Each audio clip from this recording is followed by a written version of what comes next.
Voilà, on va commencer avec la fabrication du sirop. On commence avec 12 centilitres d'eau, 120 grammes donc, et 200 grammes de sucre. On mélange, on fait fondre et on laisse cuire pendant 3 minutes. Pendant ce temps, on va bien beurrer les moules. Ce sont des moules en métal, il ne faut absolument pas que la pâte colle. Avec un pinceau et du beurre fondu, c'est ce qui est le plus facile. Un petit peu de farine sur le dessus et ce sera parfait. Voilà.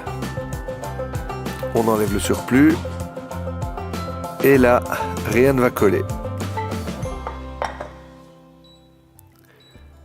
Alors, notre sirop est prêt. On le réserve dans un bol pour le faire refroidir. Et on va commencer nos petites tartelettes. Alors, on ouvre les petits carrés de pâte feuilletée et on va chaque fois en superposer deux. Voilà.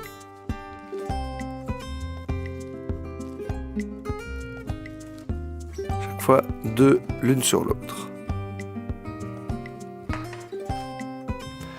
Puis on les roule.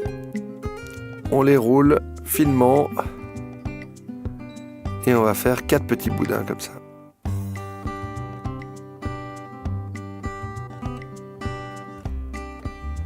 Chaque petit boudin, on le coupe en 4.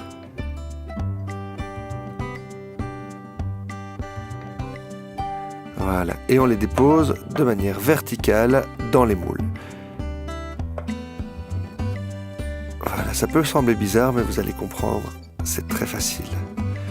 Une fois qu'on a ce petit boudin vertical, eh bien, avec le doigt, on va l'enfoncer et on va en faire une belle petite tartelette qui aura l'avantage d'avoir énormément de couches. Et il ne reste plus qu'à laisser au frigo pendant 30 minutes et allumer le four à 180 degrés. Alors on prend 25 centilitres de lait dans une tasse et dans un bol, on va mettre la farine, 30 grammes. On vient prendre 1, 2 et 3 cuillères à soupe de lait et on fouette. On essaye d'avoir quelque chose vraiment homogène. On ajoute le sirop et de nouveau on fouette.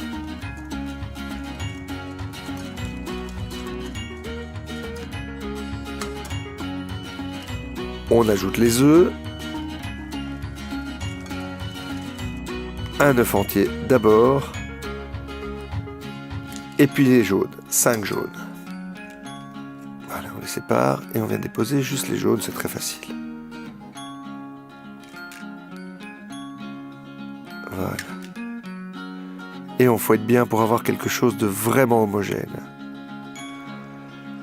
Ce qui nous reste de lait, eh bien on va le faire chauffer dans un poêlon avec la cannelle et un peu de zeste de citron. Et on fait chauffer. Voilà, quand ça bout, eh bien, on ajoute le lait brûlant sur le mélange et on fouette bien pour pas que ça prenne tout de suite. On remet le tout dans le poêlon et on va faire épaissir. Voilà. On fouette bien, vous voyez, jusqu'à ce que ça nappe une cuillère ou une spatule. Là, c'est prêt. On sort du frigo nos petites tartelettes, nos petits feuilletés. Et on vient les remplir avec le mélange. Pas complètement, on va laisser un petit demi-centimètre juste en haut. Et comme ça, on aura un résultat parfait. Le flanc va gonfler et puis va se rabaisser. Vous allez voir, ce sera parfait. On cuit donc avec notre four préalablement préchauffé à 180 degrés pendant 17 minutes. Et voilà, regardez-moi ce résultat, c'est magnifique. On saupoudre avec un petit peu de cannelle. Et comme je l'avais dit, vous voyez, en refroidissant, les flancs vont se rabaisser un petit peu. Et il ne reste plus qu'à servir. Regardez comme c'est beau. Ici, on a une vraie spécialité portugaise, pastéis de nata. Bon appétit. Et toujours la recette sur deleuze.be.